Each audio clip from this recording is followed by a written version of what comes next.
sometimes you're just on the toilet and your hip subluxes, and it's like, that is not a comfortable thing. That is not something everyone's going to relate to. But I'm like, oh my goodness, like this task that is so simple for people, for me, it was like, I'm stuck here for a bit, you know? And so disability, I guess for me, it looks like pain, chronic illness, and I guess even just a lot of just trauma from all of it all together can be really disabling.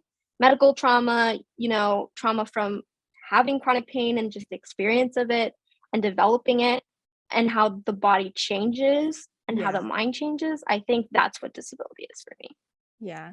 And it's so interesting that you bring up medical trauma and medical gaslighting in particular, because I think that's something that if you're not really a part of the disabled community, or it's not necessarily in your sphere, it's not something that you really understand all that well, because I know Definitely. of so many disabled people who have such horrendous medical gaslighting stories that it's actually quite scary, and particularly nobody knows them.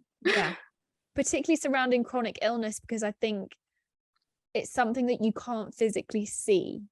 So like you can't, you know, it's not like your skin turns green or like you breathe out purple air, like you can't see it. So therefore, it's like, so unknown. I would say it's so hard, because even the reason why you're gaslit is because a lot of it is unseen. It's not there because you can't see it, which isn't true, but you're told that over and over and over, and you start to believe it, and that is so harmful, because then you start to feel like, oh, I'm not able to do these things and it's my fault, I'm not trying hard enough, I'm failing this or whatever. And when you realize that, oh, I'm disabled, it almost makes, for me, it made it like, it made me accept it. It was difficult, but I was like, you know, if that is the case, then I can be kinder to myself, because this is the situation. I can learn how to accommodate it.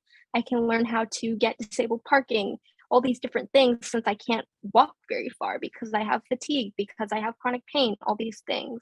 And rather than pushing myself because doctors told me that like I should, I learned that, you know, being disabled is not a bad thing. Disability is not a bad word. And I think that once you start to like process that, it's easier to be kinder to yourself about not being able to do things and about having those struggles, because when doctors are telling you that you should be fine and you realize that you're just not, it's almost like a relief in a way, that you don't have to try and do something that's impossible.